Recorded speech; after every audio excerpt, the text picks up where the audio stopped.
Guys আজকে সকালে ঘুম থেকে উঠতে আমার অনেকটাই লেট হয়ে গেছিল। হ্যাঁ গাইস, গুড মর্নিং। আর ঘুম থেকে উঠে আমাদের বিল্ডিং এর বাইরে বেরিয়ে এসে দেখি আজকে সকাল থেকে তো আমাদের এদিকে চকচকে ঢকঢকে ওয়েদার দিয়েছে। আজকে আমাকে যেতে হবে আমার অফিসে একটা ইম্পর্টেন্ট মিটিং এ। সেজন্য আমি সবার প্রথমে আমার 3 লাখ টাকা দামি কেটিএম টার কাছে এসে দেখি আমার কেটিএম টা তো অনেকটাই নোংরা হয়ে পড়ে আছে। তাই আমি আমার কেটিএম টা একটু পরিষ্কার করে নিলাম। এরপরে আমি যখনই আমার 3 লাখ টাকা দামি কেটিএম টা স্টার্ট দিতে গেলাম, হ্যাঁ আমার কেটিএমটা স্টার্ট হচ্ছে, তারপরে একটু পরেই বন্ধ হয়ে যাচ্ছে। আমি আজকে বুঝতে পারছিলাম না আমার কেটিএমটা কি সমস্যা হয়েছে। তাই আমি আমার কেটিএমটা দেখছিলাম আমার কেটিএমটা কি সমস্যা হয়েছে।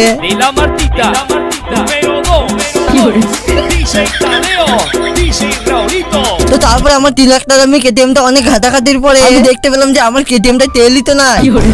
তাহলে চলবেটা কি করে?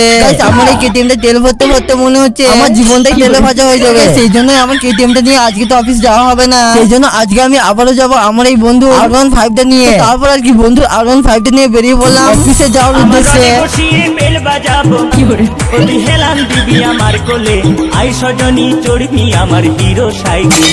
তারপরে 2-3 দিন বাইক চালানোর পরে আমি সোজা চলে এলাম আমাদের অফিসে, না মানে প্রাইভেটে। তারপরে প্রাইভেট থেকে বাড়ি আসতে আবার আমি আমাদের বিল্ডিং থেকে বেরোতে আমি দেখতে পেলাম যে এদিকে মন্টু আমাদের বাড়ির পাশে পুকুরে ছিপে করে চ্যাং মাছ ধরতে এসেছে।